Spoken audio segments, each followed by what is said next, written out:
Jo, visi jau ten. Aš to ir noriu.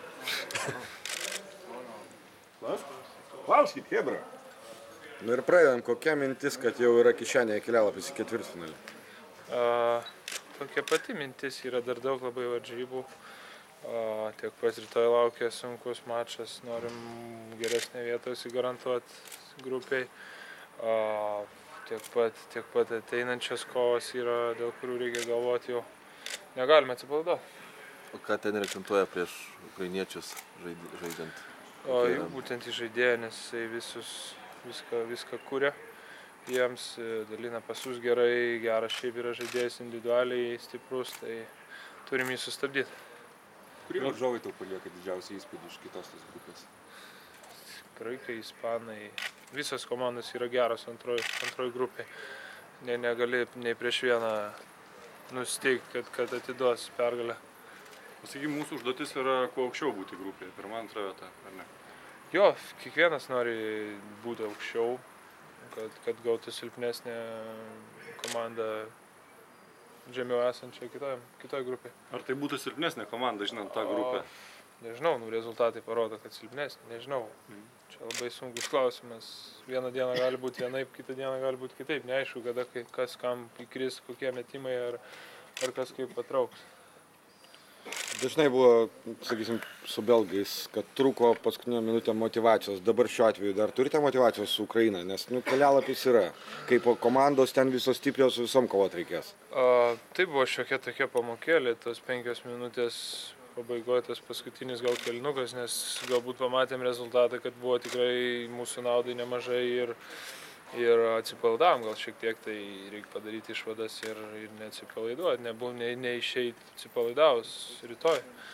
Tai aš manau, padarysim išvadas. Padėsime broliams latviams, nes jie laukia mūsų pergalių. Padėsim, reikia savo padėti pirmą, kad tada padėsim ir kitiem, kai savo padėsim. Jonai, savo paties žaidime, ko dar pasigendi labiausiai? Nežinau, viskas nėra limito, gali kiekvienose varžybose būti geriau, nors ir tu 30 ar 20 taškų įmesi, vis tiek gali būti geriau kitose varžybose.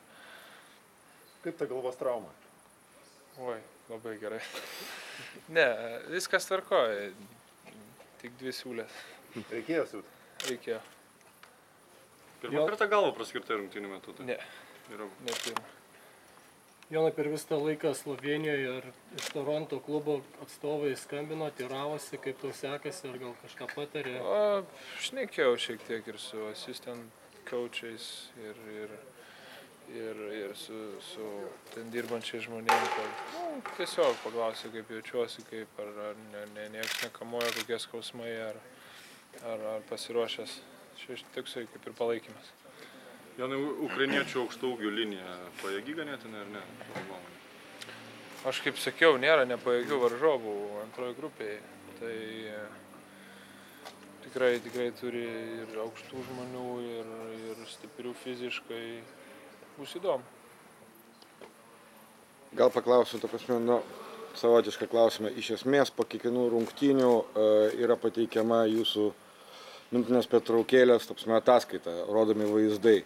Jeigu per pirmus mačus būdavo ir keiksmažodžių, dabar neegzistuoja tokio. Tai reiškia, kad jūs žinote ir pasitaisite, ar jau taip yra, kad keiktis nereikia visai jau? Tai gal užcenzuruoja, nežinau. Gal uždeda tą pyp, aš neklausiau nei kartą.